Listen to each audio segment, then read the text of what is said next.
Good morning. Happy Thursday. Happy just everything. Happy everything. Happy full moon. Happy all the good stuff. You are listening to Mornings with Megs. I am excited for today's episode. This one is an interesting one. I actually pre-recorded my first interview yesterday, which so interesting and so cool. So I met with Pete Willis. He created Carma, which, it's just a really cool name, but it's CAR. What it is basically it compares a bunch of cars for you, and they actually deliver it for you, and you can pay insurance that if it's not the vibe because you weren't able to test drive it in person. It's a really cool service. And he gave us some very good tips as ladies to not be pressured by a car salesman and to do your research and what research you should do. So I have that coming up for you later in this episode. So if you're looking at, a new car on the horizon, apparently there's a truckload of them because of end of financial year. So I feel like now is a good time to buy. We're economically living our best lives. So if you're in the market for a car, before you run into every dealership this weekend and waste your time and your effort and your energy, bear with me first, okay? So what else we are talking about today? Okay, so I actually should say, I know that you guys weren't expecting me live today, and because I forgot yesterday, I didn't actually update everyone to say I will be on live. I was originally going to fly out this morning, so I literally would have been in a plane now. And you know what?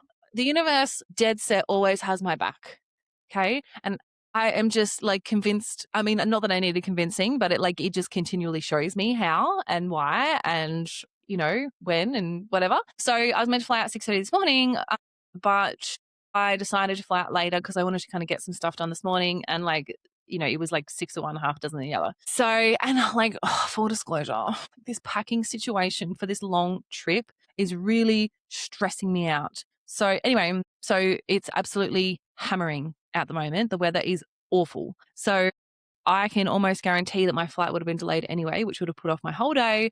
So touch wood, the weather kind of improves. I feel like I'm really not that behind. And I didn't have to get up at 3 o'clock this morning to be at the airport. I got to be on live with you guys. And I have probably half an hour scheduled this morning just to finalize all of the packing bits and pieces that I have to do. So so it's better. And then I'm still stressed as hell because again, I have to pack 3 time zones, 3 different weather constituents. So but you know what, I'm going to share it with you.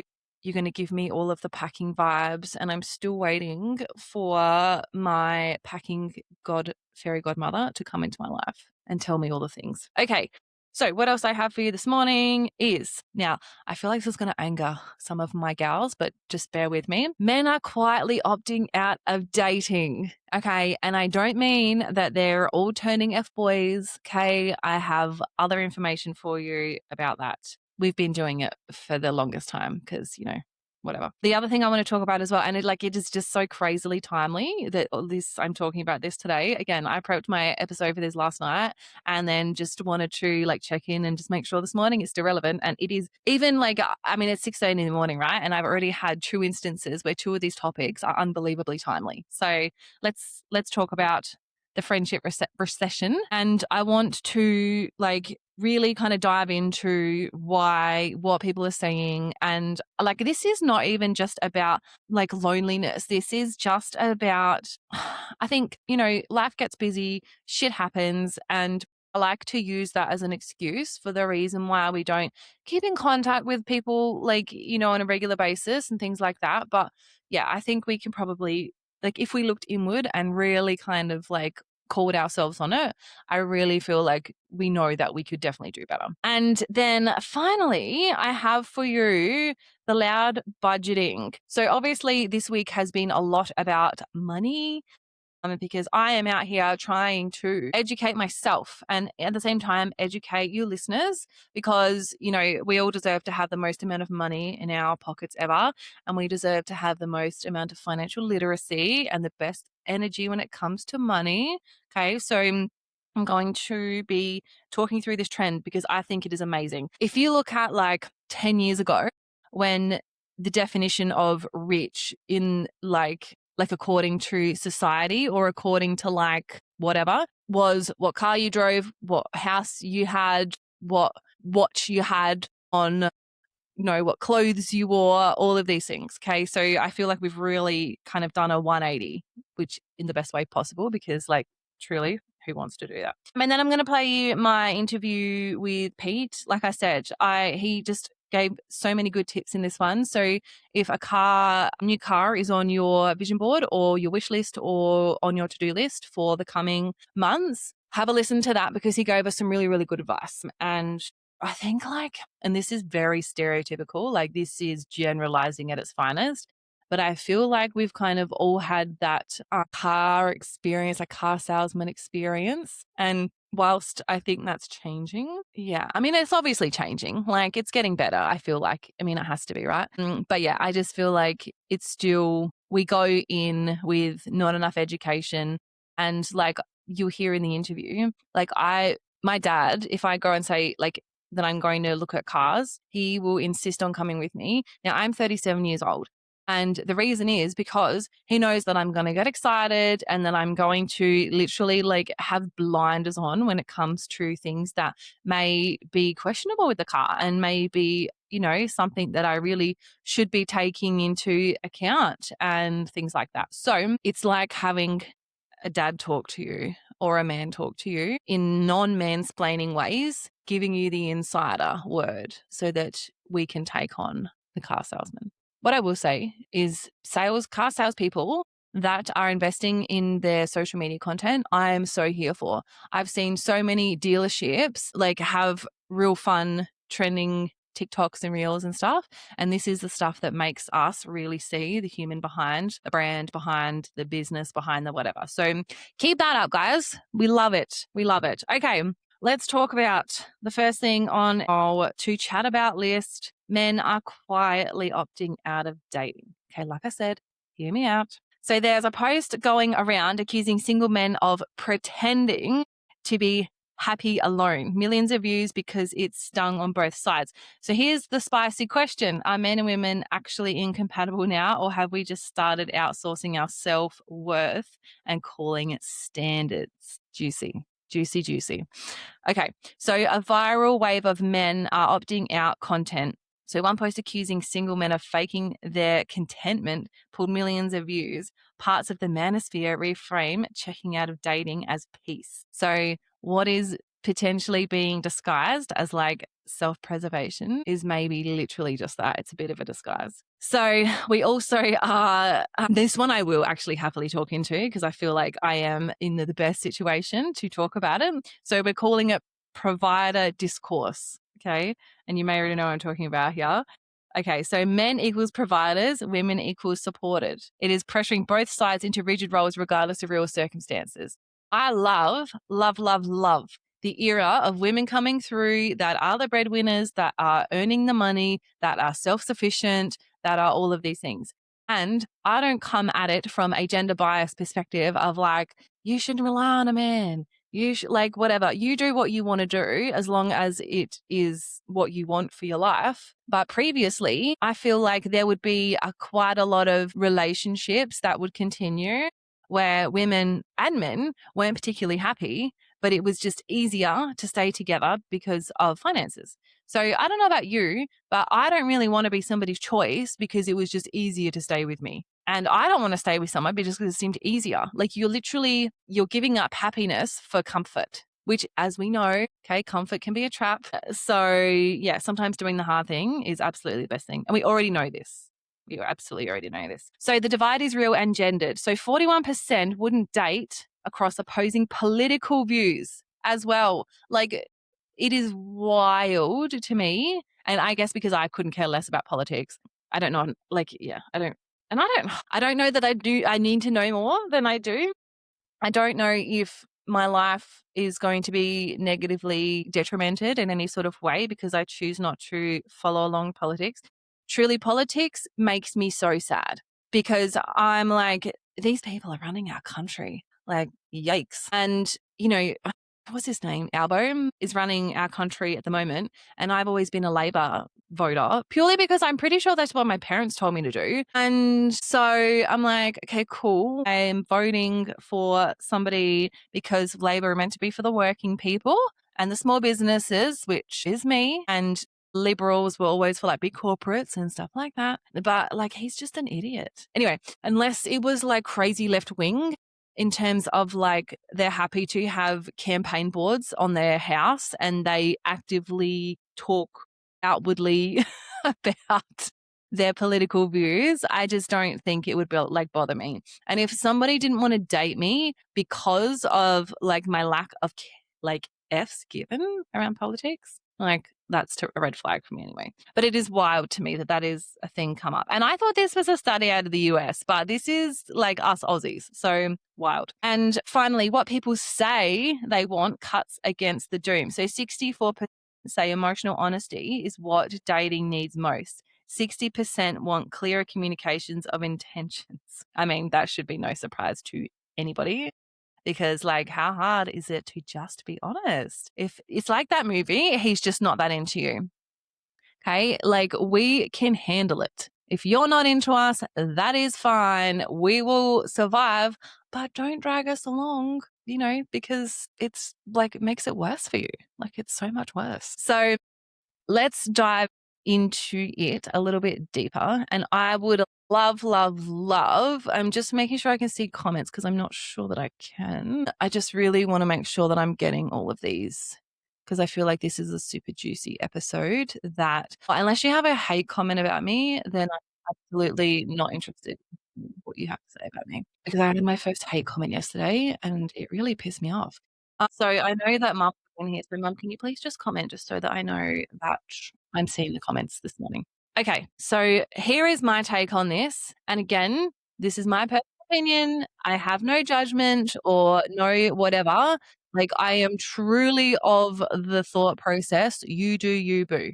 Whatever makes you happy, like, do more of that. So I feel like a lot of what we call high standards is really just fit in a cuter outfit. That's what I feel.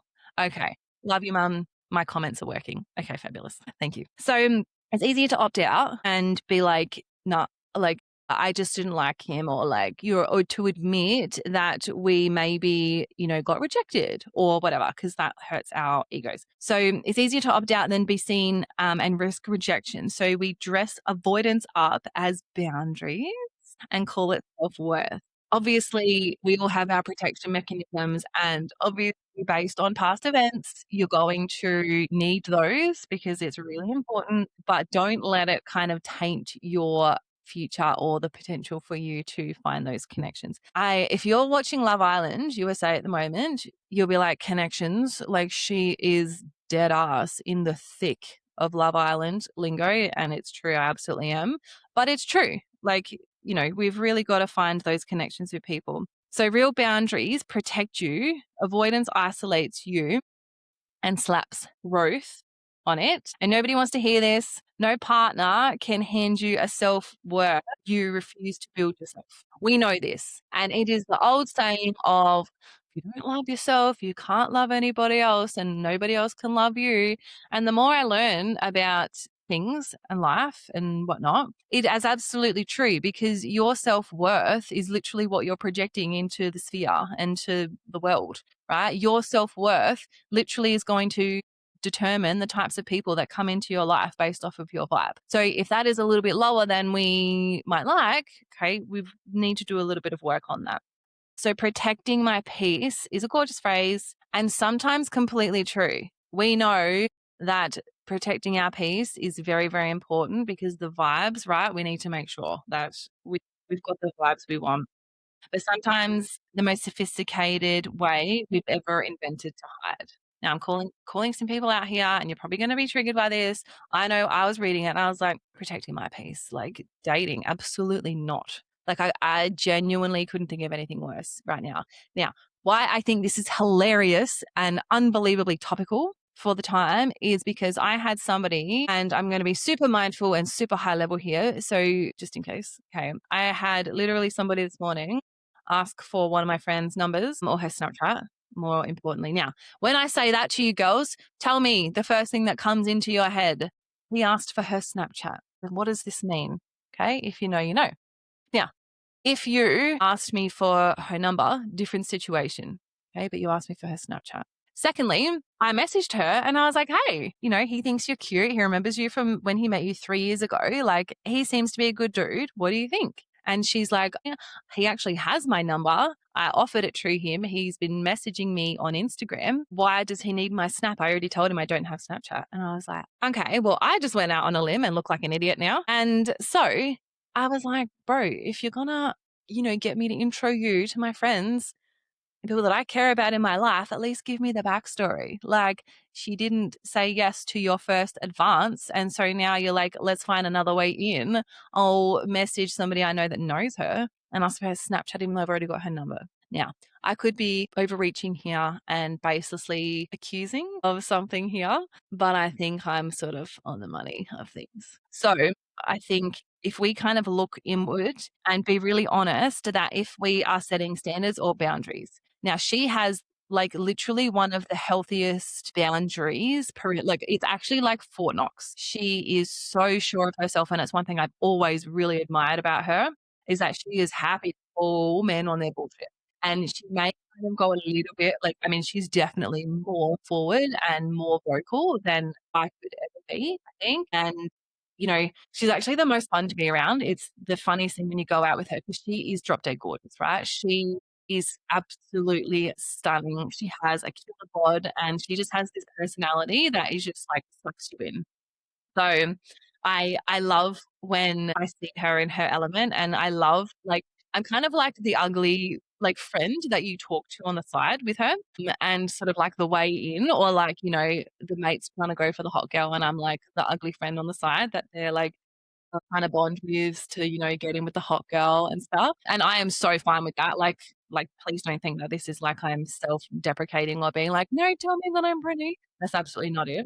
But yeah, I just think it is wild. And I think she's a very good representation or she's a very good example of having those super high standards and healthy, probably like, yeah, it's like Fort Knox, her boundaries. And she will make you rise to a certain standard or behave a certain way before she'll look at you twice, which is just amazing. So I think that I don't think it's just men. I think this is a very overall, from what I'm seeing anyway, an overall kind of thing in the dating world because one, we're scared of rejection.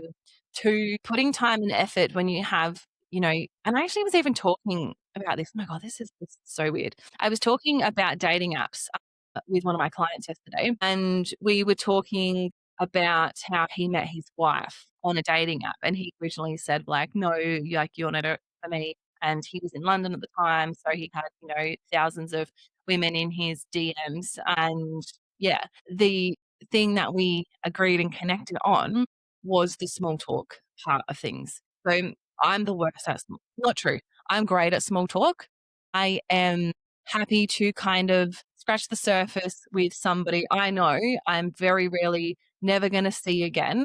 But I also like to explore people that I am, I meet or I'm surrounded with because I feel like you can always learn something from people. And, I feel like if people are placed in your life, I have come full circle in believing this to be like undeniably true that that person was placed in front of you for a reason. So I'm always interested in understanding. So I don't like surface level conversations. I want to get into the real fun shit. Like tell me you believe in aliens or tell me that like like tell me the good stuff. I don't like your siblings is great and like we'll get to that. Obviously that's an important part of building a relationship, learning about people's families.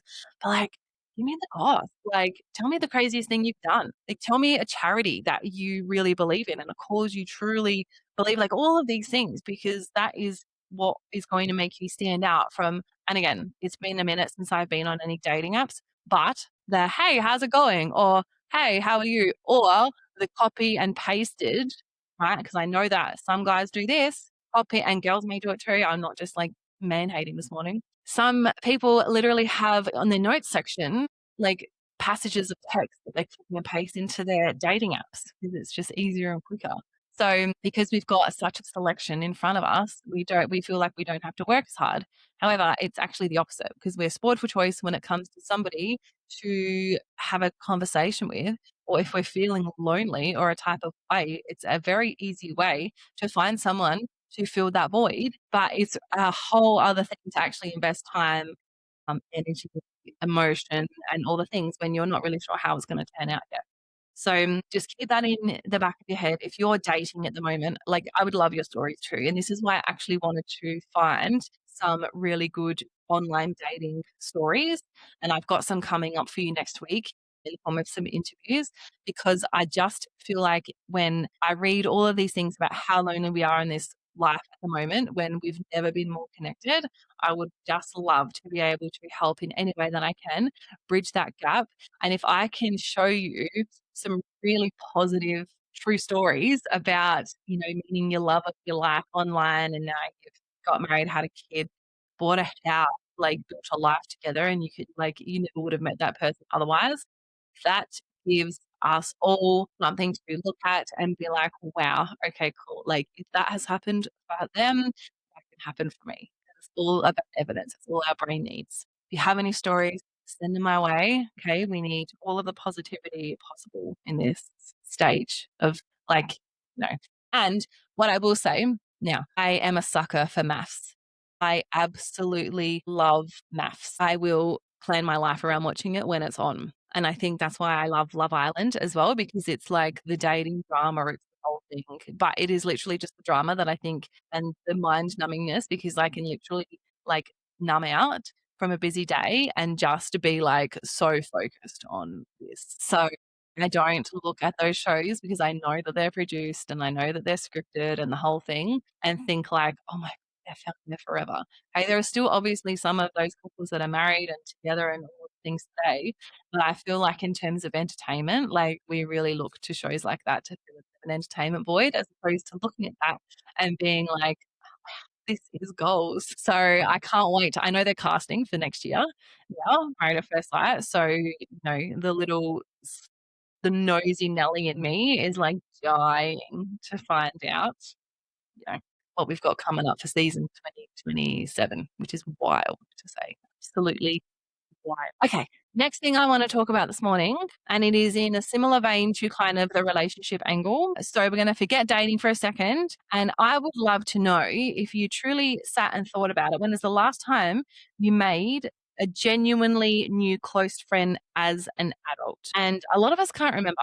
I feel like I can probably think back to a couple, and it's women that I met in courses or through business and things like that. But because I don't have a hobby yet, I have some juiciness to share with you tomorrow. But yeah, I feel like maybe, and I have children, so you may have kiddie friends and school friends and stuff like that. But again, you get put together in a room for a particular like thing. It's not like you necessarily have a common interest, and that's how you formed a bond and a friendship and all of the things. So what they're seeing in terms of like this whole big loneliness pandemic is kind of quietly doing more damage to our health than we actually think. So let's talk some stats.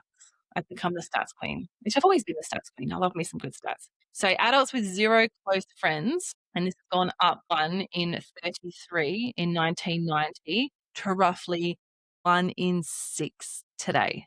And if you think back to 1990, okay, phones aren't what they are now. Connectivity and availability, like it's chalk and cheese, and 12% to 17% just between 2021 and 2024. Now, this is US data. I will frame it by saying that. So 1 in 6 people experience loneliness today, and it's increased from 12% to 17% in the last 3 years. That sucks. Okay. In a time where we have literally our people at our fingertips. Like it is wild, wild to me that we are still struggling with this. So young men aged 15 to 34 are now described as the loneliest group in the Western world. The same men opting out of dating. So not only are they removed or choosing not to date, they may be the same deal, like fear of rejection or like putting yourself out there, meeting new people. Like it may actually be the same reason. I don't know. But in-person time with friends nearly halved between 2003 and 2020 as screen time climbed past 7 hours a day.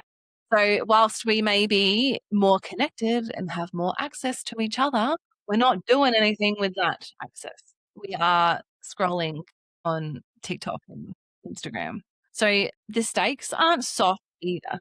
Like when you actually look at this, so basically chronic disconnection carries health risks on par with smoking and obesity. So I've touched on this last week or the week before, whatever it was. God, it just makes me so sad. In a time, like I said, where we can be the most connected ever, we are the most lonely. So I guess like this is the thing I suppose that makes me the most sad out of all of this is like we treated a friendship like it was meant to be effortless. And then, like I said before, adulthood got busy, people moved, the group chat replaced the catch up, and we let people go one unanswered text at a time because, well, they're not putting in effort and they're not doing all the things and whatever. And we've used that as like, I'm protecting my peace because that person doesn't deserve access to me because they're not putting in all of the effort. And I think what you'll find is it'll go one of two ways. Either if I'm the loneliest, right, I'm reclusing completely. And I would give anything for people to reach out to me and ask me if I'm okay and whatever. Or you go on the opposite and you ask everybody else how they are in the hope that then that is reciprocated and comes back to you. So, like the saying, I'm protecting my peace is doing Olympic level lifting here as well. So, sometimes cutting someone off is health. Don't get me wrong. God, keep that circle tight. But if you've cut off everyone and you're alone in your peace, it's like not real peace. So, it's more of like a waiting room. Okay. Like how crappy it feels. Again, you've like got a big gajillion people around you and you just feel like really, really lonely. So friendship after your 20s isn't found, it's built on purpose. Like it may be awkwardly and it may be like being the one that texts first or reaching out first or who creates this. And it's like, I feel like it's almost a bit of a discipline now to actively think to yourself to connect with people. And if you think about the relationship that you built as a kid, or when you were younger, it was typically when you were put together by your parents, you went to school together, the whole thing. And it's actually not too distant now. Like we always typically find friendships in our jobs, and some people become closer from working together than friends that you've had for your whole life, basically. So I really feel like it is a it's similar to dating because you can reach out to someone, connect with someone, and want a friendship with this person because you find them interesting, you enjoy talking to them, and whatever. And then they don't turn out to be the person that you thought they were going to be. Again, that can hurt your feelings. And, maybe you ask to catch up 100 times and they continually say no. That can hurt your feelings because you feel rejection. And a point which mum has just made is what we are seeing on social media in terms of comparing and making judgments of people without even having a conversation with them. So you may look at a post that someone's done or, something that people have shared or a person in your life who shares something and you're like, you're secretly judging them or maybe they're doing better and you're not and it's hurting your ego and therefore you're distancing yourself and it's like almost like silent quitting on a friendship. It's like, well, I don't really have anything to be mad at you for, but you're making me feel a type of way. So I'm going to back up and disconnect myself from this relationship. So yeah, it's really, really sucky. So I would love to know, when did you last make a brand new close friend as an adult? And like, what were the circumstances? Like, how did you come together? Was it a run club? Was it the gym? Was it your kid's school? Was it, a hobby? Or like, and actually have a real think. And then also have a bit of a think about who you've let drift and you genuinely are missing and what is actually stopping you from texting them today. Now, again, unbelievably perfect timing because the friend that I referred to earlier, I haven't messaged. We had a little bit of an awkward thing a little while ago. But before that, we were like super close and we are childhood friends. Like I've known her my whole life. And so when reaching out to her this morning and just the way that we were texting back and forth, I was like, I said to her, I was like, I really miss you.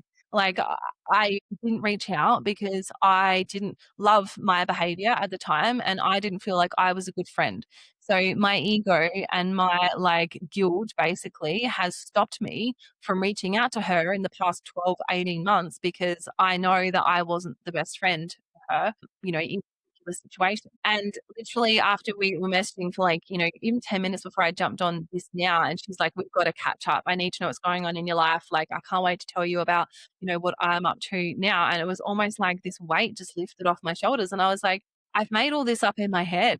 Like, none of how I feel is actually how she feels. So, yeah, have a bit of a think about and do a little bit of an order, I guess. And is there anyone that you're friends with just because it's convenient? Like, we have, I feel like, some convenient friendships too that, again, you put in the same place. You have to kind of socialize with these people. Like, maybe it's your partner's girlfriends, your partner's friends' girlfriends, or your partner's friends' boyfriends. Like, either, you kind of put in a situation where you kind of have to have something to talk about, something to connect over so that it's not a boring dinner for you all to go to. And I think, and there probably is this actually. I'm pretty sure there would be sort of like a friends version of Tinder or Hinge or like whatever. And, really genuinely put effort into building a girl gang. Because when I tell you, or actually, because I was meant to do that today, I'm going to share basically, I'm going to call it millions with Megs. So, like I said, from that, I pull woo woo with science. And as part of Napoleon Hill's Think and Grow Rich, you have this brain's trust of people around you who are your vibe, they lift you up, and who, because we are the sum of, I think it's the sum of the five people we spend the most time with. So if you think about those people, do they make you feel good? Do they have lives that you think like, wow, I would love this for myself? And yeah, that's something to really think about because if you've got, and I had to learn this again, and I didn't even learn it actually. I had to be reminded again a couple of years ago when I was going out every weekend, partying every weekend, right? And whilst I was having fun and I was disguising it as like having a break because I was so overwhelmed in my business and I didn't know what the hell to do next. Hanging around those people didn't get me close to my goals. In fact, it dragged me further away. So I had to be conscious in I can love them from afar and I do. Okay. I absolutely love and adore these people. They just my ride or dies. I know that if I needed them, that they would be there in an absolute heartbeat. And so the love is never lost, but just spending a lot of time in that environment doing, things that weren't aligning with where I wanted to go in the future, and like, I could have had self-control and decided that I was going to drink or do other things while I was around them, but I didn't. I know in myself that I don't have that much self-control. And I don't like being around drunk people when I'm not drunk too. So it's crucial to really make sure you've got those people in your squad who you look up to, who you can, have really vibey conversations with and all of these things. Because again, the people that you surround yourself actually have a lot more influence over your life than you quite realize. And if you're partaking in behaviors that aren't going to get you to the next level of your life, you can either hang around them and not do those things, or you can kind of be, no, not tactful is not the word, like strategic of when you spend time with them and when you sort of see them, which I got good at doing, right? Because I got horrifyingly bad hangovers and we would be out all night doing all the things. And so if I knew that if I was going to be doing that weekend, I literally wouldn't plan meetings for a Monday because I knew I would still be calming down and I would still not have gotten over my hangover and I would have unbelievable anxiety and guilt because of, I shouldn't be doing that anymore and I should be focusing on my business. And, like, I feel like if you can absolutely relate to this. So really have a think about, the actions that you're taking with the people that you surround yourself with. And if you miss somebody and you think about them, I have a rule that if I think about somebody more than 3 times, I have to message them. Even if I message them nothing, I'm just like, hey, I literally will say, you've come up in my brain a couple of times now. I'm just reaching out to say hi. And I think being an intuitive person like I am, more often than not, like they have needed to hear from me at that point of time. And there's always been like, oh my God, I've been thinking about you too. And like you have those cool kind of like connections. So yeah, if you're thinking about somebody and you haven't messaged them, you're like, "Oh, I must do that." Take a second now, unless you're driving, you don't text and drive. Yeah, reach out and say, "You know what? Like, hey, how are ya?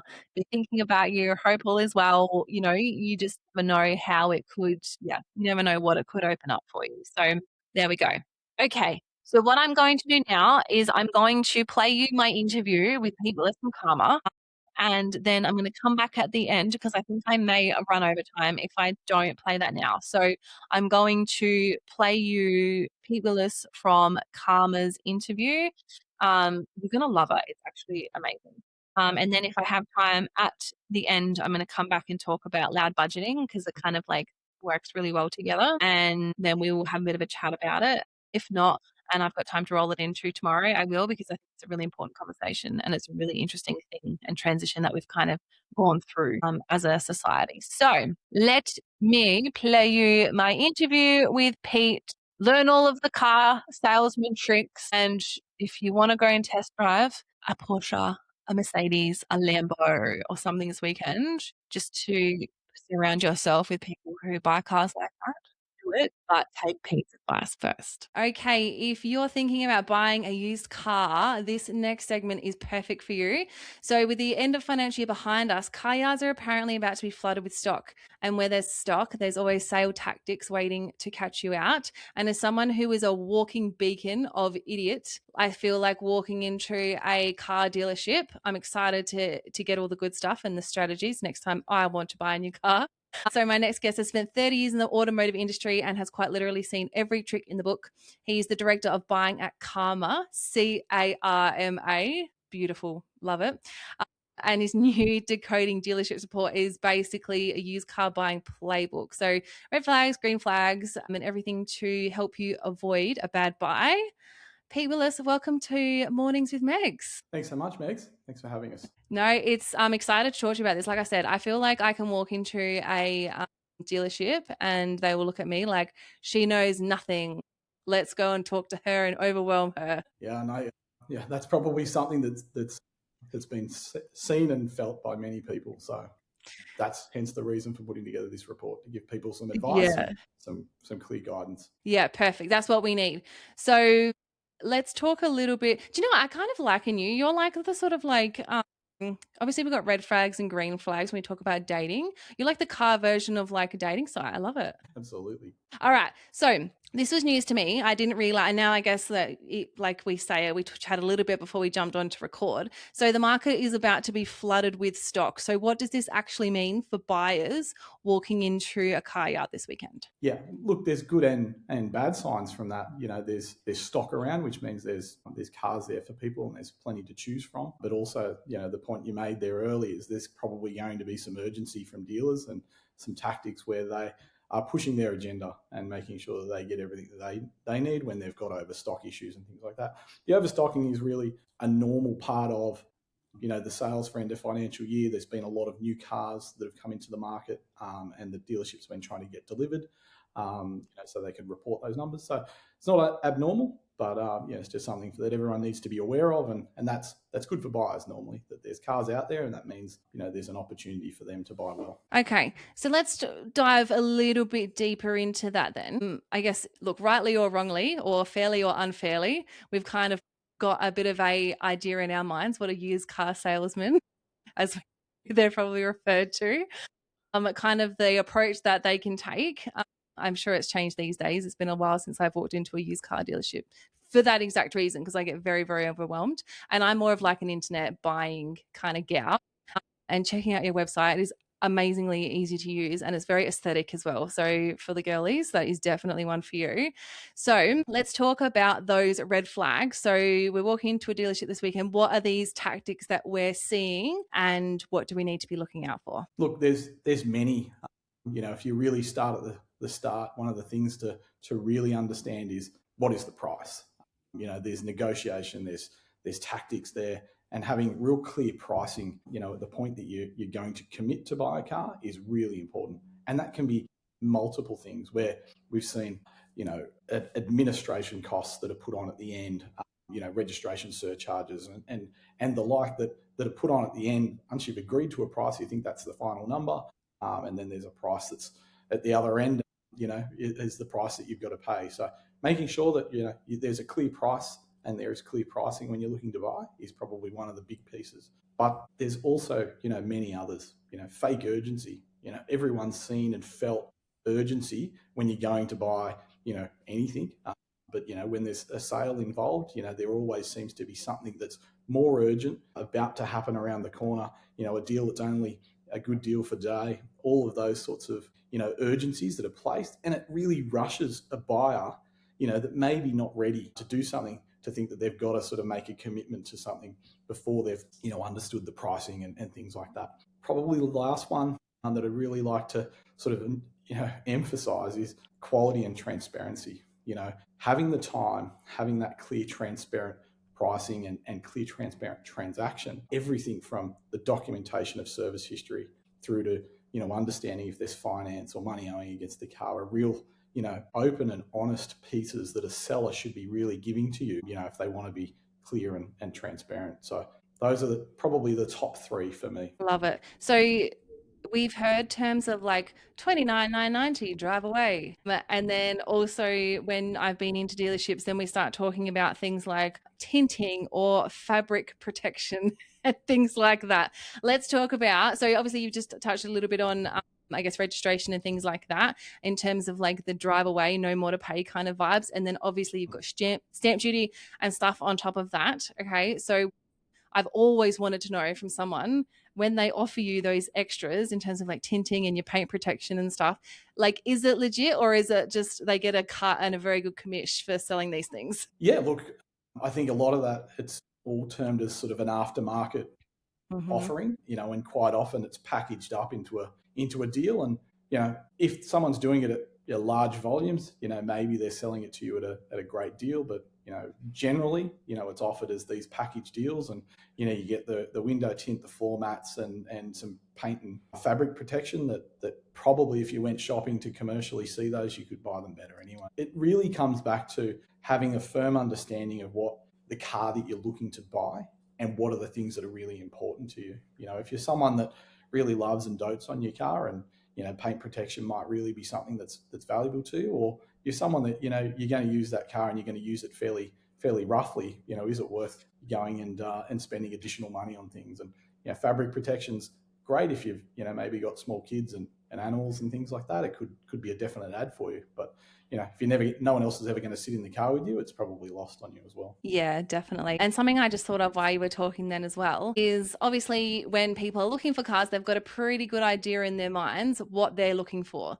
So, I guess if you're, like you say, you're a family and you're looking for like a mid-sized SUV, or, you're going through your midlife crisis and you want to buy a convertible Mustang, like all these sorts of things. I guess when you kind of do your research and you're going to all these different car yards, how is the best way to firmly say, no, that car might not be for me, especially when there's that pressure to like sign on the dotted line, this car is for you? Yeah. And there's that pressure and that sort of urgency. And these people do this every day, so they're sort of well groomed, and they know how to sort of have a great conversation and bring you to the point of really, wanting to commit to that. But it's an easy one really to break the cycle and just go, look, this is actually, a really great offering. It's something that I really need to consider. And I'm just going to take a moment to go and have a coffee, talk to my significant other, make sure that this purchase is, the one that I want, or even do the comparison.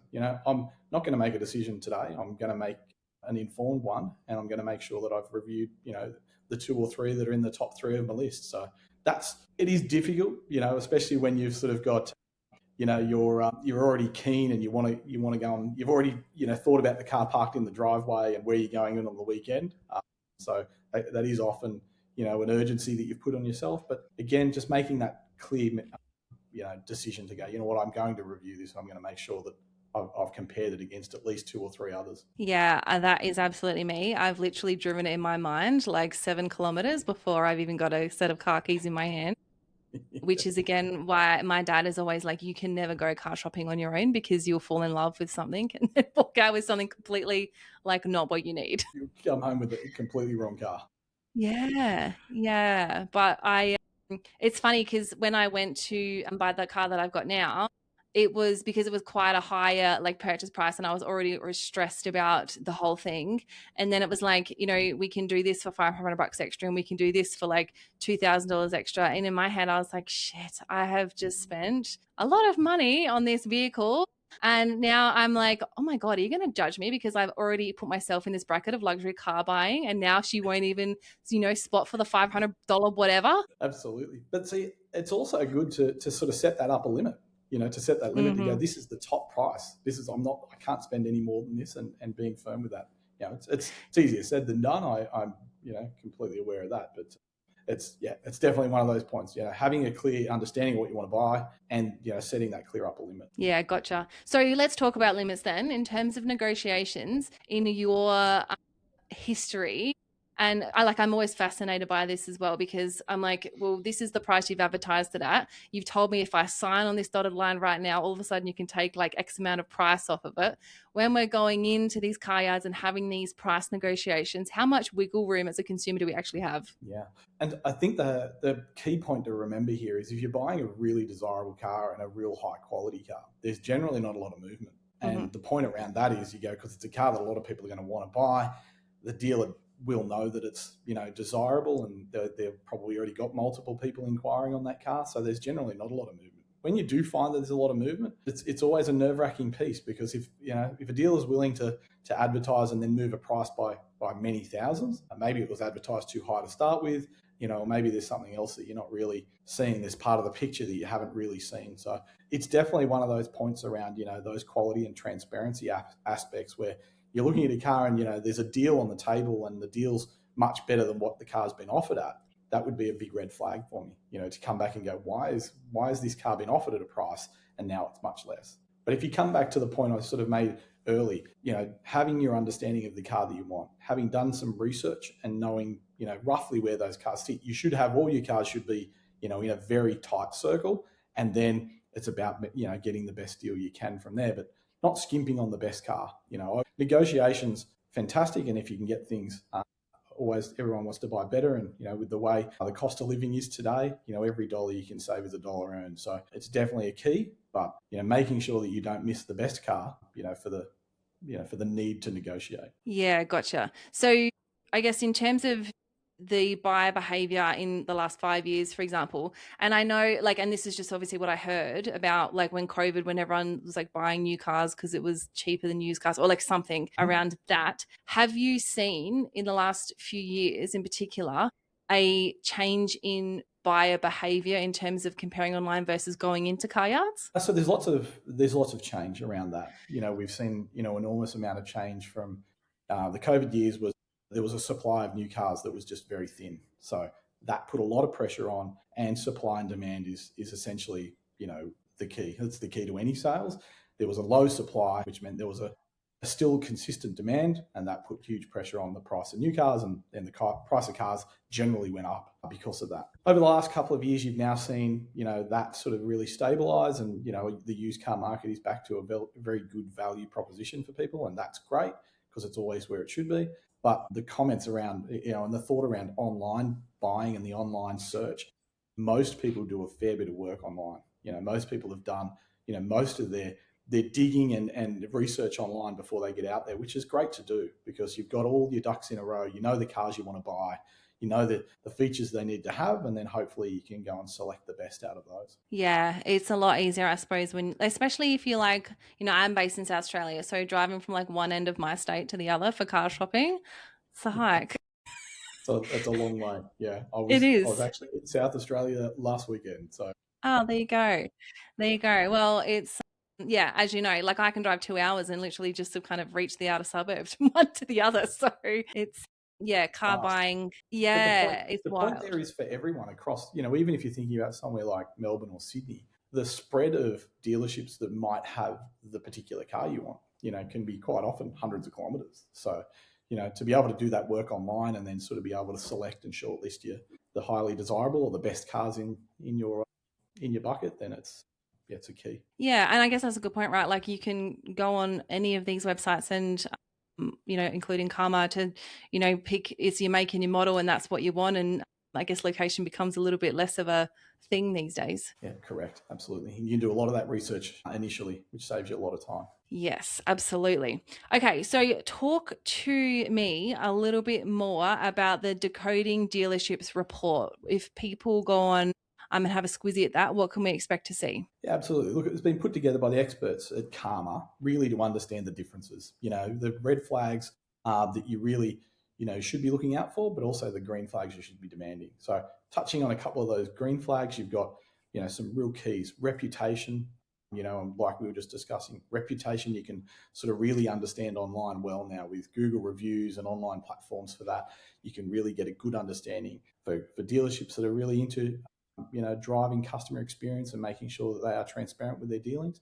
A few other things, a comprehensive test drive, is another paramount.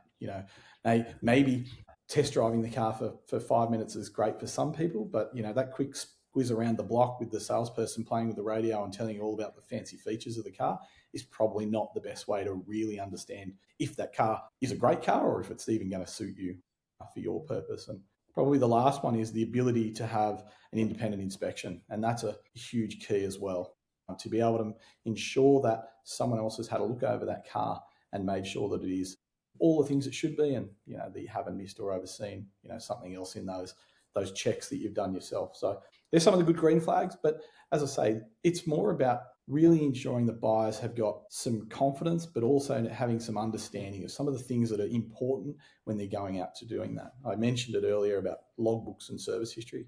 I will say the logbook is always the most important thing when you're going to look at a used car. That'll give you the picture of how the car's been serviced, how it's been owned, sometimes even the locations. You'll sort of know the areas that it's sort of lived. And then once you go from there, you make sure that the logbook lines up with the car, that it matches what the car looks like for the Ks and things that it's done.